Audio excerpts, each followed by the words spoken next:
दुई दिन है केरल में लगी रही वर्षा जून बदल में मे रे केरल छुई मौसुमी आगामी 6 दिन पर्यंत केरल और दक्षिण में राज्यगुड़िक प्रबल वर्षा सहित बिजुली घड़घड़ी नहीं सतर्कता जारी करिछि पाणीपाग विभाग।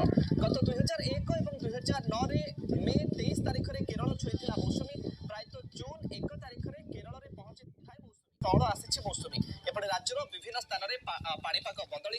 कटक भुवनेश्वर पुरी विभिन्न स्थान में आज सकाळु सकाळु वर्षा आरंभ होईछि। तौल आसी मौसुमी किछि तथ्य आम आपण सामने रखिबु। स्वाभाविक समय प्राय 8 दिन पूर्व केरल छुई दक्षिण पश्चिम मौसुमी वायु एवं अपेक्षा जे ओडिशा को स्थल पहुंचब पाणीपाग विभाग रिपोर्ट को अपेक्षा करा जायछि। किंतु प्राक मौसुमी वर्षा विभिन्न स्थान में देखा मिलूँ। राज्यर विभिन्न स्थान में वर्षा आरंभ हो गलानी। भुवनेश्वर कटक पुरी अंचल में आज सकाळु वर्षा देखा मिली।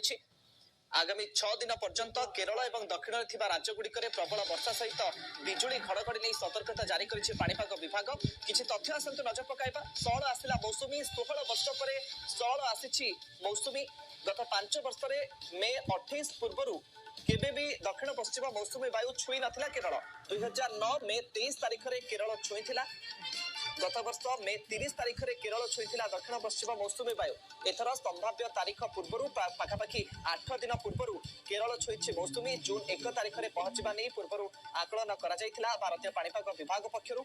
ओडिशा रे भी स्थल पहुंचब मौसुमी। केरल छुईला दक्षिण पश्चिम मौसुमी वायु। स्वाभाविक समय प्राय 8 दिन पूर्व केरल छुई दक्षिण पश्चिम मौसुमी वायु। 16 वर्ष पर स्थल आसी मौसुमी। 2 दिन है केरल में लगी रही वर्षा जून बदल में मे केरल छुई मौसुमी। आगामी 6 दिन पर्यंत केरल और दक्षिण में राज्यगुड़िक प्रबल वर्षा सहित बिजुली घड़घड़ी नहीं सतर्कता जारी करिछि पाणीपाग विभाग।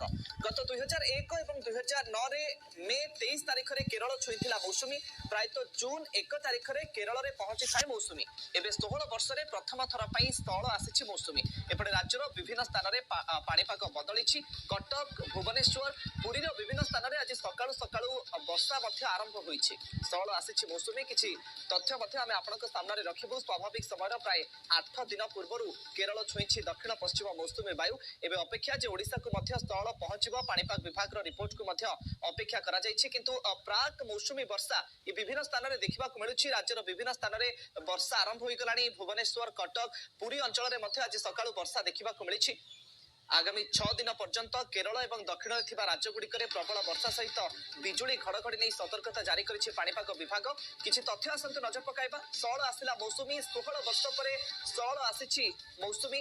गत 5 वर्ष मे 28 पूर्व केबे भी दक्षिण पश्चिम मौसुमी वायु छुई नथिला केरल। 2009 मे 23 तारिख में केरल छुई।